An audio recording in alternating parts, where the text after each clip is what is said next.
Doddahalli school ಹಾ, ದೊಡ್ಡಹಳ್ಳಿ. ಏನ್ ಇವತ್ತು ಬಂದಿರೋದು? ಸರ್ ಇದು ಸಿಎಂ ಫಂಕ್ಷನ್ ಚೀಫ್ ಮಿನಿಸ್ಟರ್ ಆಯ್ತಾರಲ್ಲ ಡಿ ಕೆ ಶಿವಕುಮಾರ್ ಅವರು ಅದ್ ನೋಡಕ್. ಅವ್ರ ಸ್ಕೂಲ್ ಏನ್ ನೀವು? ಸರ್ ಅವ್ರ ಫ್ಯಾಮಿಲಿ ಅಡಾಪ್ಟ್ ಮಾಡ್ಕೊಂಡಿರೋ ಸ್ಕೂಲ್. ಅವ್ರ ಮಗಳು ಐಶ್ವರ್ಯ ಡಿ ಕೆ ಹೆಗಡೆ ಅವ್ರು ಅಡಾಪ್ಟ್ ಮಾಡ್ಕೊಂಡವ್ರೆ. D K. Kempegowda Karnataka public school Doddahalli.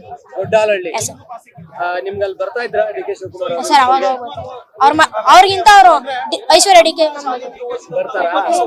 ಏನ್ ಹೇಳ್ತಾರೆ ಬಂದಾಗ? ಸರ್ ಬಂದಾಗ ನೀಟಾಗಿ ಓದ್ಕೋಬೇಕು ಅಂತ. ಈಗ ಡಿ ಕೆ ಶಿವಕುಮಾರ್ ಸಿಎಂ ಏನ್ ಅನ್ಸುತ್ತೆ ನಿಮ್ಗೆ? ಸರ್ ನಮ್ಗೆ ತುಂಬಾ ಖುಷಿ ಆಯ್ತಿದೆ. ಅವ್ರು ನಮ್ಮೂರಲ್ಲಿ ಹುಟ್ಟಿ ಇಷ್ಟು ದೊಡ್ಡ ವ್ಯಕ್ತಿಯಾಗಿ ಬೆಳೆದಿದ್ದಾರೆ ಅಂದ್ರೆ ಅವ್ರು ನಮ್ಗೆ ತುಂಬಾ ಖುಷಿ ಆಯ್ತಿದೆ ಸರ್. ಮುಂದೆ ನೀವೇನಾಗ್ಬೇಕಂತ? ಸರ್ ಮುಂದೆ ನಾವು ಅವ್ರ ತರ ದೊಡ್ಡ ವ್ಯಕ್ತಿ ಆಗೋಕೆ ಇಷ್ಟ. Thank you sir. ಸಿಎಂ ಆಗ್ತೀರಾ? ಸರ್ ಇಲ್ಲ ಅಂದ್ರೆ ಆತರ ಸರ್ ಆದ್ರೆ ಆಗ್ಬೋದು ಸರ್. ಕಷ್ಟಪಟ್ರೆ ಮೇಲೆ ಡಿ ಕೆ ಶಿವಕುಮಾರ್ ಸರ್ ಏನ್ ಹೇಳ್ತೀರಾ? Congratulations D K Shivakumar sir. 10th standard ಯಾವ ಸ್ಕೂಲ್? ಡಿ.ಕೆ. ಕೆಂಪೇಗೌಡ ಕರ್ನಾಟಕ ಪಬ್ಲಿಕ್ ಶಾಲೆ ದೊಡ್ಡಹಳ್ಳಿ. ಹೌದಾ? ನೀವೇನಕ್ಕೆ ಬಂದಿರೋದಿಲ್ಲ?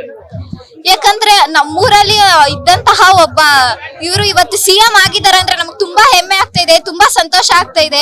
ಇದು ಪಾಸ್ ಸಿಕ್ಕಿರೋದಂತೂ ತುಂಬಾ ಖುಷಿ ಆಗ್ತಾ ಇದೆ. ಎಷ್ಟೊಂದ್ ಜನಕ್ಕೆ ಆಗ್ತಾ ಇಲ್ಲ, ಬಟ್ ನಾವ್ ಇವಾಗ್ಲೇನೆ ಬಂದಿದೀವಿ ಅಂದ್ರೆ ಅದು ಡಿ ಕೆ ಶಿವಕುಮಾರ್ ಸರ್ ಇಂದ ಮಾತ್ರ ಸಾಧ್ಯ. ಯಾಕಂದ್ರೆ ಅವ್ರು ನಮ್ಮ ಊರಿನವರಾಗಿ ಇವತ್ತು ಸಿಎಂ ಆಗ್ತಿರೋದಕ್ಕೆ ನಮ್ಗೆ ಶಾಲೆ ಕಡೆಯಿಂದ ಅವ್ರನ್ನ ನೋಡೋಂತ ಭಾಗ್ಯ ಸಿಕ್ಕಿದೆ. ತುಂಬಾ ಖುಷಿ ಆಗ್ತಾ ಇದೆ, ತುಂಬಾ ಹೆಮ್ಮೆ ಅನಿಸ್ತಾ ಇದೆ. ಊರಲ್ಲಿ ಅವ್ರನ್ನ ನೋಡಿದ್ರಾ ಬಂದಾಗ? ದೂರದಿಂದ ನೋಡಿದ್ವಿ, ಇವತ್ತು ಹತ್ರದಿಂದ ನೋಡ್ತಾ ಇದೀವಿ. ತುಂಬಾ ಖುಷಿ ಆಗ್ತಾ ಇದೆ, ವೆರಿ ಎಕ್ಸೈಟೆಡ್. ಸ್ಕೂಲ್ ಮಕ್ಕಳಾಗಿ ಅವ್ರು ಸಿಎಂ ಆಗಿ ನಿಮ್ಗೆಲ್ಲ ಏನ್ ಮಾಡ್ಬೇಕು, ಏನ್ ಫೆಸಿಲಿಟಿ ಕೊಡ್ಬೇಕು, ನೀವೇನಾಗ್ಬೇಕು? ಈಗಾಗ್ಲೇ ಸಾಕಷ್ಟು ನಮಗ್ ಕೊಟ್ಟಿದ್ದಾರೆ, ನಮ್ಗೇನು ಅವರಿಂದ ಎಕ್ಸ್ಪೆಕ್ಟ್ ಮಾಡಲ್ಲ. ಬಿಕಾಸ್ ಲೈಬ್ರರಿ ಕೊಟ್ಟಿದ್ದಾರೆ, ಲ್ಯಾಬ್ ಕೊಟ್ಟಿದ್ದಾರೆ, ಕಂಪ್ಯೂಟರ್ ರೂಮ್ ಕೊಟ್ಟಿದ್ದಾರೆ, ಒಳ್ಳೆ ಸ್ಟ್ಯಾಂಡರ್ಡ್ ಆಗಿರುವಂತ ಸ್ಕೂಲ್ ಬಿಲ್ಡಿಂಗ್ ನ ಕೊಟ್ಟಿದ್ದಾರೆ, ಗುಡ್ ಎಜುಕೇಶನ್ ನ ಕೊಡ್ತಾ ಇದ್ದಾರೆ. ಟೀಚರ್ಸ್ ಎಲ್ಲ ತುಂಬಾ ಒಳ್ಳೆಯವ್ರನ್ನ ಕೊಟ್ಟಿದ್ದಾರೆ. ಹಂಗೆ ನಮ್ಗೆ ಸ್ಪೋರ್ಟ್ಸ್ ಆಗಿರ್ಬೋದು, ಮತ್ತೆ ಕಲ್ಚರಲ್ ಪ್ರೋಗ್ರಾಮ್ಸ್ ಆಗಿರ್ಬೋದು, ತುಂಬಾ ಅದ್ಭುತವಾಗಿ ಚೆನ್ನಾಗಿ ನಮ್ಗೆ ನಡೆಸ್ಕೊಡ್ತಾರೆ. ಸೊ ಅದಕ್ಕೆ ಅವ್ರಿಗೆ ಕಂಗ್ರಾಚುಲೇಷನ್ಸ್ ಹೇಳೋಕೋಸ್ಕರ ಬರ್ತೀವಿ. ಖುಷಿ ಎಷ್ಟಿದೆ ನಿಮ್ಮ ಊರಿನ ಸಿಎಂ?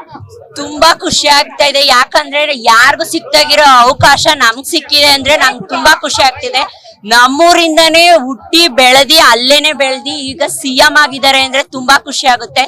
ಇವಾಗ ಇಂಡಿಯನ್ ಚೀಫ್ ಮಿನಿಸ್ಟರ್ ಆಗಿ ಆಯ್ಕೆ ಆಗಿರೋದು ಇಡೀ ಊರ್ಗೆನೆ ಖುಷಿ ಆಗ್ತಿದೆ. ಇವಾಗ ಊರ್ಗೋಗಿ ಕಾಲಿಡಕ್ಕೂ ಜಾಗ ಇಲ್ಲ, ಅಷ್ಟು ಹವ ಮಡಗಿದ್ದಾರೆ ನಮ್ಮ ಊರಲ್ಲಿ. ಸುತ್ತಮುತ್ತ ಯಾವ ಊರನ್ನು ಹಬ್ಬ ಮಾಡ್ದಂಗ್ ಮಾಡ್ತಾರೆ, ಅದಕ್ಕೆ ಖುಷಿ ಆಗುತ್ತೆ. ನಾನ್ ಲಾಯರ್ ಆಗ್ಬೇಕು ಅನ್ಕೊಂಡು. ಎಷ್ಟೋ ಹೆಣ್ಮಕ್ಳು ಸರ್ ನಾನು ದಪ್ಪ ಇದ್ದೀನಿ, 90 kg ಇದ್ದೀನಿ ಸರ್, 60 kg ಬರ್ಬೇಕು ಸರ್, ಜೊತೆಗೆ PCOD ಕಂಟ್ರೋಲ್ ಆಗ್ಬೇಕು ಸರ್ ಅಂತ ಯೋಚನೆ ಮಾಡ್ತಿದ್ದೀರಾ. 90 kg ಇಂದ 60 kg ಬರ್ಬೇಕು ಅಂತ ಅಂದ್ರೆ ನಮ್ಮ ಜೀನಿ ಸ್ಲಿಮ್ ನ ಯೂಸ್ ಮಾಡಿ 100% ನೀವು 60 kg ಬಂದೇ ಬರ್ತೀರಾ.